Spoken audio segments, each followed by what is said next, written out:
Gabriel Boré, vous êtes critique d'art, historien, commissaire d'exposition. Vous avez également dirigé la revue Caméra Internationale jusqu'en 1993. Depuis plus de 40 ans, vous avez vu évoluer le médium photographique et à ce titre, comment ont évolué les pratiques et les enjeux autour du tirage? Alors, l'histoire, effectivement, entre 1900... Moi, j'ai commencé en 1980 comme responsable de la rédaction du magazine Zoom. Donc, entre cette période-là et aujourd'hui, on peut dire qu'il y a un très long chemin qui a été parcouru, à la fois dans les pratiques photographiques, dans les techniques, la façon d'exposer, enfin voilà. L'idée, c'est qu'effectivement, en 80, quand j'occupais ce poste à Zoom, les photographes qui arrivaient, ils faisaient essentiellement du noir et blanc. Qui venaient montrer leur portfolio. Il n'y avait pas de lecture de portfolio. Les lecteurs de portfolio, c'était plutôt les gens qui travaillaient dans les magazines à l'époque. À l'époque, voilà, faisant un peu de nostalgie peut-être. Et le noir et blanc, c'était ce qui était sérieux. C'était la tradition française aussi de la photographie humaniste. C'était aussi le 24-36 avec le filet cadre noir autour de l'image, l'utilisation du Leica. Le 6-6, c'était un peu la vieille école par rapport à tout ça. Et en face du noir et blanc, il y avait la couleur. Et la couleur, c'était un petit peu le commercial, quoi. C'était pas très noble, voilà. Donc il y avait ce noir et blanc, c'était un peu associé à cette idée de noblesse de la photographie. Et puis, Zoom, les photographes, ils venaient avec une boîte de tirage, 18-24, 24-30. Les plus riches, ils venaient avec un 40-50, mais bon, c'est ceux qui avaient le plus de moyens. Et il y avait les boîtes de tirage, c'était important. Il y avait les boîtes Agfa rouges et puis les boîtes blanches Ilford. C'était pas les mêmes températures de noir, c'était pas les mêmes tonalités, c'était des philosophies différentes. Et puis il y avait aussi des gens qui allaient chercher des papiers plus loin, au Japon, le papier oriental, et puis encore d'autres qui cherchaient des papiers plus riches en argent, qui étaient les papiers fabriqués en Tchécoslovaquie. À l'époque, c'était Tchécoslovaquie, maintenant ça n'existe plus. Ou des papiers russes aussi. À Paris, c'était un peu comme les agences de presse, il y avait plein de labos et il y avait plein d'agences de presse. Les photographes, contrairement aux Américains, les photographes avaient plutôt tendance à aller faire tirer leurs photos dans les labos. C'était un peu l'habitude. Ils n'avaient pas ce goût disons, du travail fait soi-même, comme les Américains qui contrôlaient toute la production, qui signaient. Enfin, le tirage avait une valeur marchande. Les Français, ce n'est pas tellement leur problématique, le marché de l'art. Et donc, dans les labos, il y avait un peu, alors je schématise, hein, mais il y avait d'un côté, il y avait Picto, avec les gens de Magnum, avec une certaine ambiance, une vieille histoire. Et puis, il y avait, de l'autre côté, il y avait les frères Binesti chez Publimode, et puis un peu les gens de Rafo. Enfin bon, c'est un peu des schémas narratifs hein, que je fais là. Puis, il y avait des structures très différentes, je dirais, un peu comme Central Color, qui travaillait plus la couleur et puis qui travaillait 24 heures sur 24 pour répondre aux demandes de la presse, aux demandes des photographes de mode qui laissaient leurs films le soir et qui les récupéraient le lendemain matin. Et puis à ces grosses machines, il y avait des petites structures, des artisans qui commençaient à poindre. Des gens, il faudrait parler de Philippe Salin qui vient de disparaître, qui était quelqu'un qui a été très connu pour la qualité de soins qu'il apportait au développement des négatifs.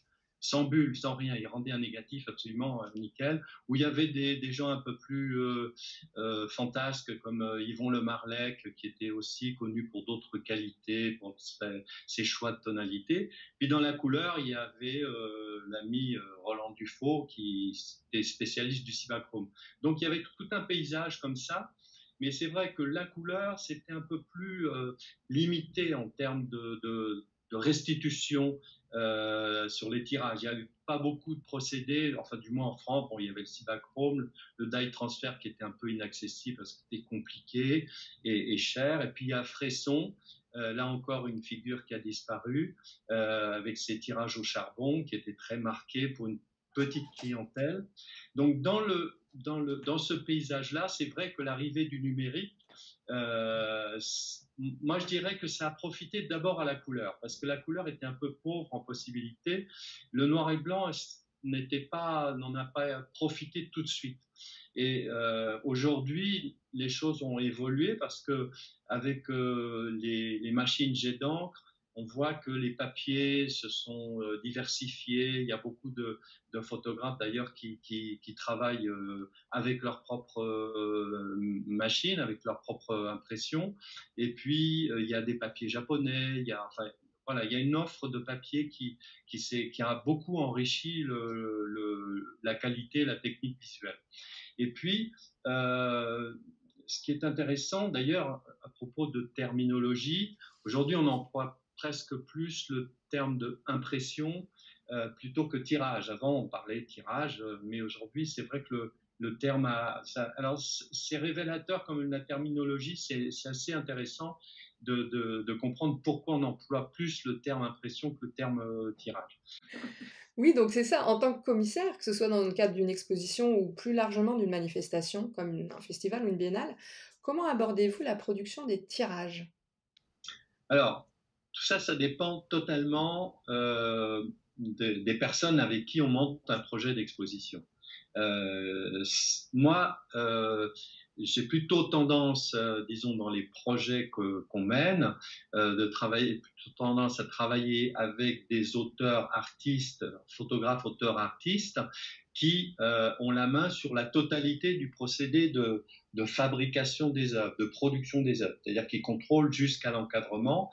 Donc en fait, en tant que commissaire, on compose avec ce qui existe déjà. Mais globalement, disons, la plupart des travaux que l'on mène, notamment par exemple en ce moment, on travaille beaucoup avec des photographes nordiques, on reçoit des œuvres qui sont totalement produites. Parfois, on dépanne, on complète, mais enfin, globalement, ça se passe comme ça. Donc, le travail de commissariat, il se concentre sur ce qu'on appelait avant l'editing, mais qui est un peu un terme journalistique, mais disons le choix des œuvres, la séquence ou la série, et puis la mise en espace des choses. Donc c'est là où se concentre l'énergie principale. Mais dans le cas de la Biennale, des photographes du monde arabe, par exemple, c'est un peu différent parce que à Lima, notamment pour les expositions de Lima qu'on a montées, il y a des gros problèmes de transport, de douane, etc. C'est très, très compliqué. Et souvent, la solution qu'on adopte, c'est de produire à Paris. Les tirages, de produire les encadrements. D'ailleurs, Picto a été régulièrement un des partenaires de Lima pour ces projets. Et donc, on produit. Si les photographes peuvent venir à Paris, ils valident les tirages. S'ils peuvent pas, bon, bah, c'est vrai que soit on envoie des tests, soit la responsabilité, ça incombe au commissaire d'exposition qui se fait engueuler si c'est pas bien, si c'est trop noir, si c'est trop blanc, ou si c'est trop contrasté ou saturé, gna, gna, gna. Bon, bref. Mais donc là, il y a une espèce de passage de confiance que l'artiste, que l'auteur, disons, transfère sur le commissaire.